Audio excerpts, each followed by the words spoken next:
Cakes that depend on egg for structure and leavening are known as foam cakes. Foam is simply a gas in liquid dispersion.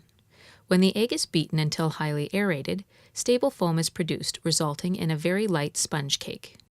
Because sponge cakes are firm and stable, bakeries and pastry shops prefer these cakes for decorating and soaking in simple syrup. In balancing a sponge cake formula, the three main ingredients, egg, sugar, and flour, must be in proportion. There must be sufficient sugar to tenderize and stabilize the egg. However, if there is more than 125% weight of sugar to weight of egg, the cake could collapse. The amount of liquid must be adequate to dissolve the sugar and hydrate the starch. A sifted flour is then incorporated. The objectives of mixing sponge cake are to produce a stable, fully aerated foam, and to incorporate additional ingredients without losing aeration. Gently warm up the egg and sugar. These ingredients will begin to cool during whisking, so they can be heated as high as 40 degrees to start. Whip the egg and sugar to a full sponge. As whole egg is whipped, small air cells form. The fat in the yolk traps this air, and then protein forms a fine, extensible film around each air bubble. The naturally present lecithin works to stabilize this air and fat in a liquid dispersion. As whipping is continued, these air bubbles become finer and multiply.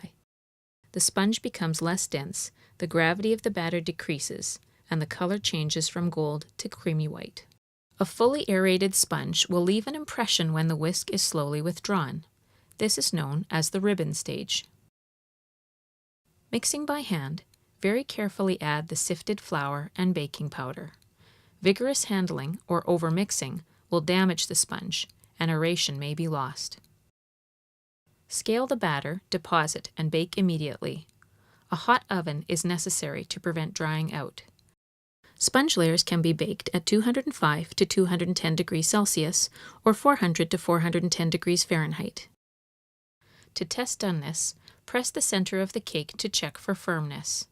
A correctly baked sponge cake will spring back slightly and be golden in color. To avoid dehydration and shrinkage in the tin, special care must be taken not to overbake sponge cakes. When the sponge cake has been allowed to cool slightly, 1 to 2 minutes, it is tipped out on parchment and dusted with a sugar-flour mixture to keep it from sticking to the parchment when removed from the freezer. A sponge cake should be a light, delicate product with a golden brown crust. The grain is fine and the texture resilient to the touch, yet tender.